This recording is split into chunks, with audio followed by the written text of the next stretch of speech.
Hello everyone, welcome back to another episode of r/Malicious Compliance. In today's episode, oh, I can quit. Not without the final say, I can't. Delete your files and leave. All interest parties must apply? Deal. Before we get started, make sure to subscribe so you will never miss a video. So let's get started. Oh, I can quit. Not without the final say, I can't. At my last job, my boss, let's call her Kay, hated me. She turned everything into a competition, she mocked me publicly, she took credit for my work, she divulged my personal medical information in front of all our coworkers. She was cruel, and needless to say, I avoided her as much as I could. So, now that the stage is set, here's the context. End of 2020, coronavirus blazing, I had just had my first baby. I was a nervous wreck my entire pregnancy, working from home and being extra careful. After maternity leave, which was disgustingly short BTW, I had returned to the office with some precautions set in place. My boss became crueler to me over those first few weeks back, and suddenly announced that, regardless of any negative feelings toward it, she had decided we all had to attend this training in another state. Keep in mind that there were mandatory 2-week at-home quarantines in place for anyone coming back to my state, but my boss fully planned on ignoring those quarantines and demanding we all would return to the office as soon as we got back. I was carrying a heavy workload and pulling a lot of the weight around the office, and I had some rank. So, I felt fully comfortable expressing my deep concerns to Kay, telling her that it was peak COVID season, and that I had a newborn to worry about now. I expressed I simply didn't feel comfortable going in the middle of a global pandemic and asked if there was a remote training I could attend instead. She firmly, adamantly insisted there was no remote training, and informed me that I could quit if I was that upset with her decisions. It's important to note that she insisted this for weeks, even claiming to have contacted the training organization to make sure. I decided on the spot after that meeting that I would be quitting. But I needed to check my boxes first, which took me a few weeks to figure out. Sometime after this meeting and her incessant insistence that there was no remote training, it finally occurred to me to check with the organization putting on the training and ask them to clarify if there truly was a remote training or not.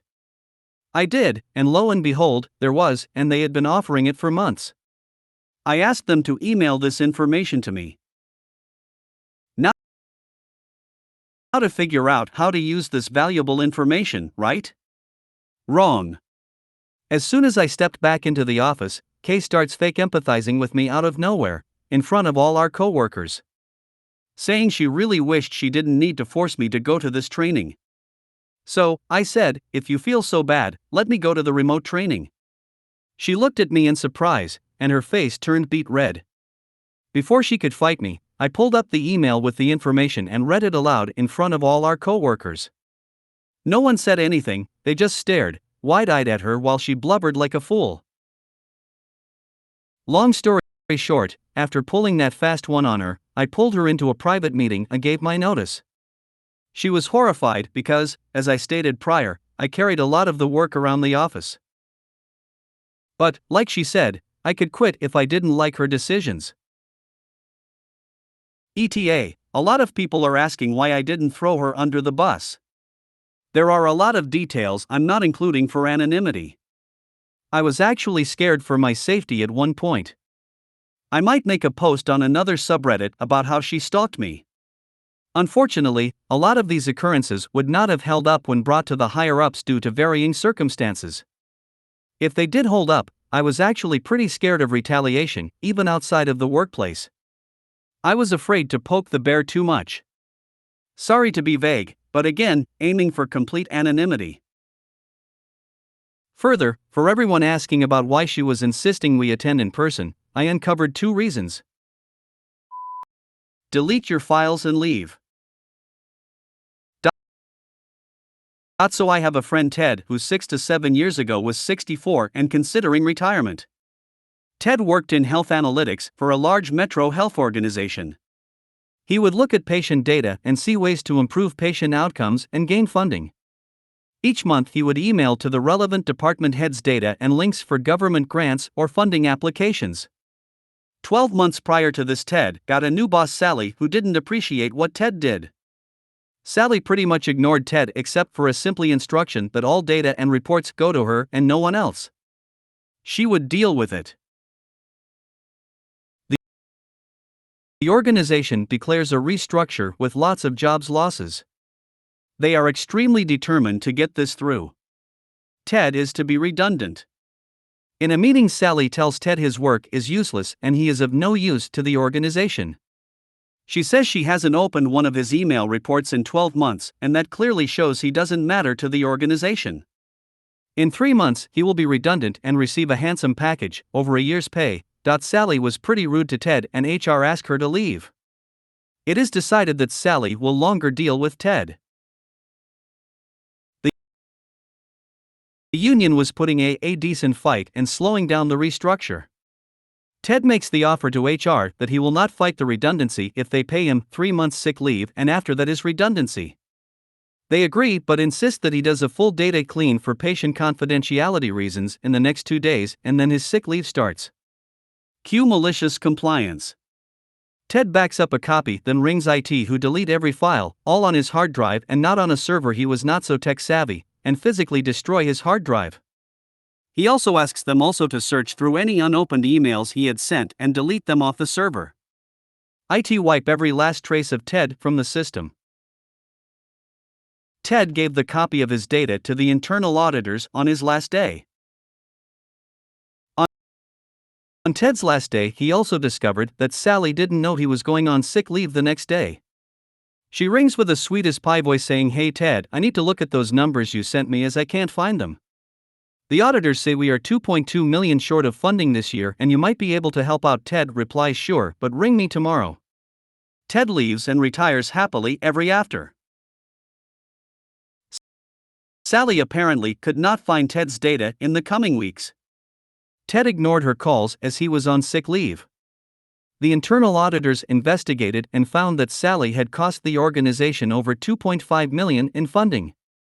At the same time, complaints came from department heads about Ted's redundancy.